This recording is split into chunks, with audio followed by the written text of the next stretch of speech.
What's up, Cowboy fans? How you doing?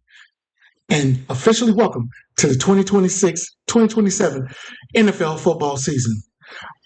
This is our year podcast hosted by your boy Junebug Spade. Welcome. And it's episode number 2. Aptly named The Chaos Theory. Now, why is it named The Chaos Theory? I'm going to explain that to y'all throughout this podcast. If you follow me on TikTok, then you know I was making a video to break down the 3 storylines throughout training camp that I'm going to be watching. But these are going to contribute to why we're in the chaos theory right now for the Dallas Cowboys. And we have been in this chaos since we had that loss in the playoffs against Green Bay a couple of years ago, our last time in the playoffs. We was at home and we got mollywopped by the Green Bay Packers, who, for all intent and purposes, was an up-and-coming team, but not a team that we should have lost to. But ever since then, we've been in a real funk, and we haven't made the playoffs in the last 2 seasons. And we really need to think about, Cowboy fans, it's been a while since we've been 3 years in a row without the playoffs. But I don't think Dak is going to let that happen in his career. I think he's good enough to get this team into the playoffs this year. But let's talk about the chaos theory, first of all. So let's start with the running back room. One of the things that I'm going to be watching throughout training camp.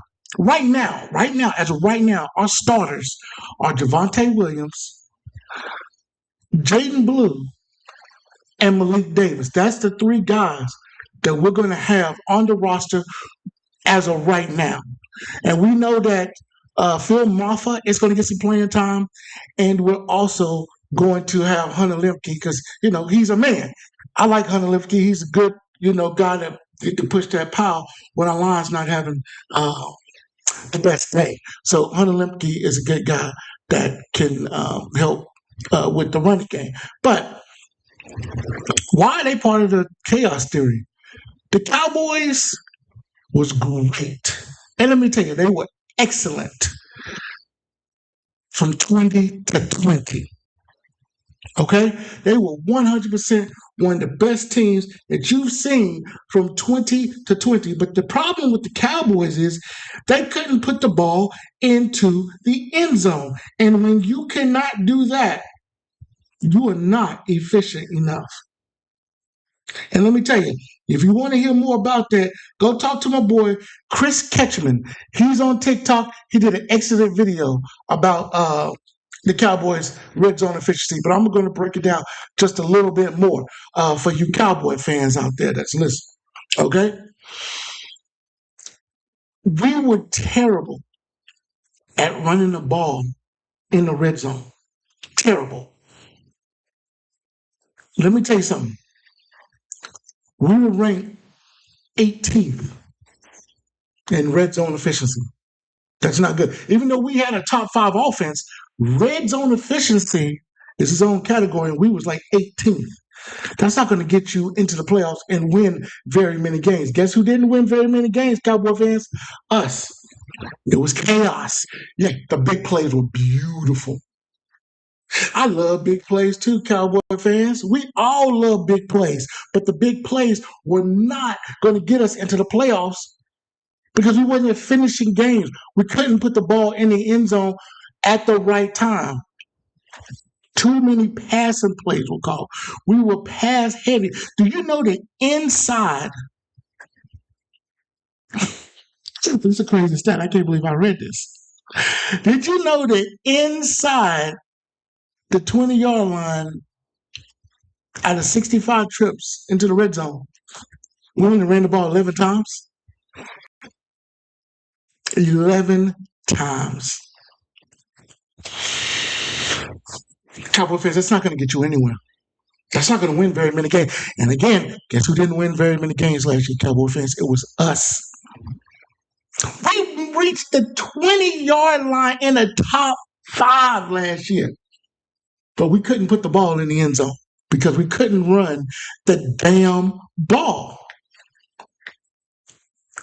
57% of our offensive plays inside the 20 set up for field goals. I'm telling you that again. 57% of the trips inside the 20-yard line, and we set up for 17 field goals. We couldn't run the damn ball in the red zone. We have to fix that. During those 3 straight seasons that we went to the playoffs, that was reversed. We were scoring all the time. Yes, we had a great running back in Zeke. Yes, we had great backups like Tony Pollard and those guys. We did all that stuff. But this, ladies and gentlemen, was uncalled for. You cannot win this, ladies and gentlemen. You just can't do it. Do at the half and in training camp this year, what are the Cowboys going to do? Are we going to go with the guys we got on the roster, or are the Cowboys going to look to sign a veteran that's going to be out there? Does a Nick Chubb pique our interest in signing? Or is there a running back we can trade for out there? Is there somebody out there that we need? We're going to know within the first 3 weeks of practice. If we bring in another running back, that means they don't like the running backs on this roster. And that means next year we're going to be drafting a running back. So that means we may not make the playoffs if we can't get this running game together. Okay? Well, if these guys come out and they show some promise and they feel like we can run the ball with these guys inside the 20, which is the key, then I think that this team could be able to move forward with, shall we say, getting better and knocking down this chaos theory, knocking down the chaos theory that we're in, because we're going to have to do that. Running the ball has got to be a priority with this team inside the end zone and inside the red zone, excuse me. We have to be able to run the ball in the red zone, no matter what, 20 to 20. It's what you do when you get inside that scoring area. Kicking field goals, as we've seen, is not enough. I don't want a Pro Bowl kicker. I don't want a Pro Bowl kickers. I want a Pro Bowl running back. I want a top 10 scoring touchdown running back. I want my running back to be in the top 10 in scoring touchdowns inside the red zone. That everybody knows when this man gets the ball is going into the end zone. That's what I want from our running back room and from an offensive standpoint. And that's something that Schottenheimer is going to have to do throughout this season. He's going to have to try to figure out a way to get this team into the end zone. He is an offensive guru. He knows what he's doing. The running back and the running back game coordinator that he got from the Cardinals, who's also a great offensive line coach, who's also a great, he's going to be a great offensive head coach, offensive coordinator for the future. That guy's going to be great, and I think that they're going to have to work together with all the offensive coaches, and we're talking strictly the running game, is to getting that ball in the end zone on the ground, or at least moving the sticks on the ground. And if you want to throw a quick pass to Ferguson or to one of your wideouts, a quick pass or back run it in, that's something that they can talk about. But for now, you gotta get the ball into the end zone inside that 20-yard line. The Cowboys said it best, too much meat on the bone inside the red zone. They left too many touchdowns out there. Way too many. You should not have 57% of your scores inside the 20 be field goals. That ranks you near the bottom of the league. That is not efficient. And that's something that the Cowboys are going to have to fix. Now, let's move on to the next part of the chaos theory, and that is another storyline I'm going to be looking for in the, and that's going to be the offensive line, Cowboy fans. That offensive line. Yeah, they look good last year in certain parts, but then it was sometimes they just looked like shit. The Arizona game, teams that we should have beat, and we just couldn't. We just could not, Cowboy fans. So what we got? Our starters: Tyler Guyton at left, Tyler Smith at left guard, Cooper Beebe at the center, Tyler Booker at right guard, and Terrence Steele at right tackle. On paper, this was a good offensive line. I'll tell y'all that. On paper, this was a great offensive line. It was a great offensive line. I'm telling you that, Cowboy fans, for a fact. That is a great offensive line. Okay? It's a great offensive line on paper. But execution or lack of execution was the problem. Right tackle inconsistency. Terrence Steele. Come on, man. What are you doing, bro? What are you doing? We got to find the right tackle, ladies and gentlemen. We got to find the right tackle. And it wasn't that it wasn't good, but what I'm hearing is this, is that we struggled against top pass rushers last year.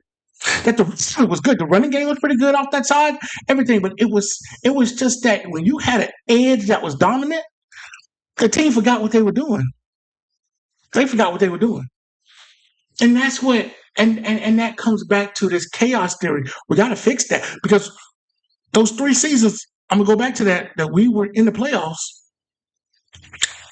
They were damn good at all the positions across that line. We were damn good. But this last 2 seasons, we've been inconsistent at that right tackle spot. And they got to find something. Whether there's a rookie that we drafted or they're going to move some people around on that offensive line. They got to find something. Terrence Steele needs some help. They're going to have to have an extra. They got to do something because it's killing us doing our passing game, and it's probably killing us in the red zone too.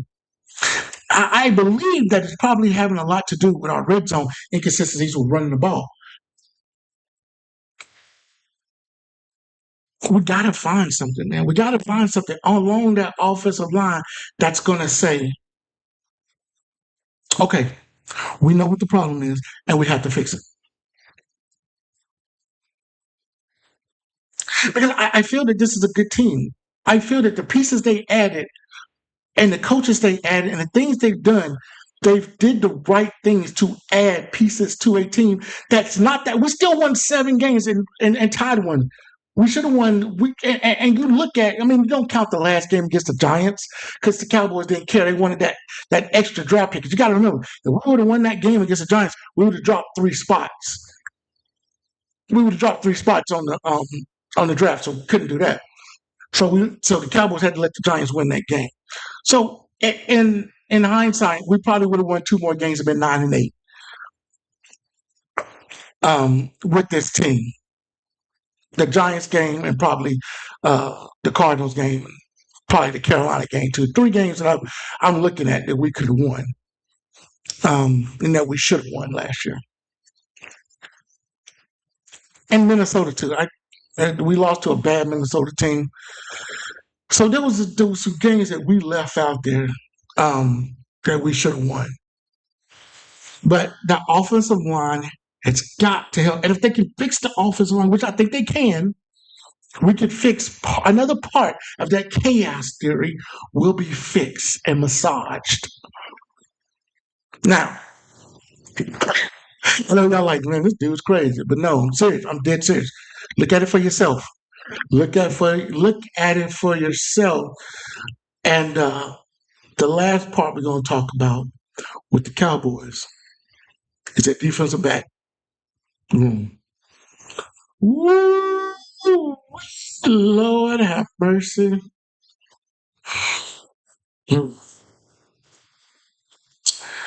That defensive back room was, yes, a lot of guys were injured. But that defensive back room was terrible. The amount of penalties that team got, Lord have mercy.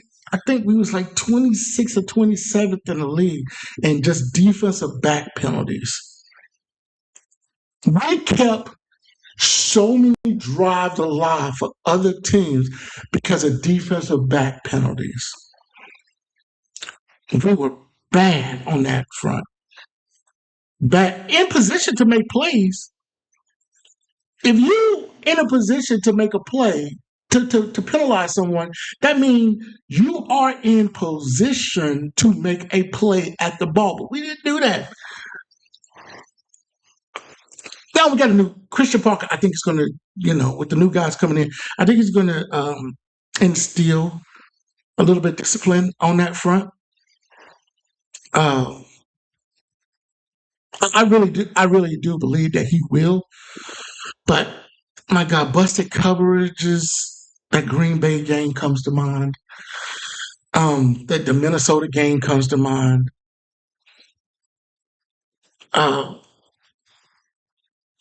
Just oh my God, it was just so bad last year.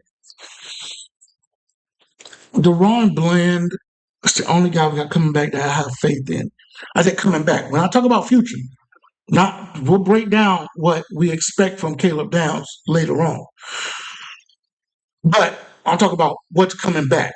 Deron Bland is the only guy that I have faith in coming back. I'm sorry. Everybody else, But the starters are projected to be Deron Bland, Kobe Durant, and Siobhan Javale Jr., which I think is a good guy. I think he's going to be a great player, And I think they're all going to be good. And then at the safeties, you got Jalen Thompson, and then you got Caleb Downs, of course. I think we fixed our safety. I think we're going to be good at safety. But it's our cornerback room that I'm afraid of. Malik Hooker and PJ Locke are going to help, of course.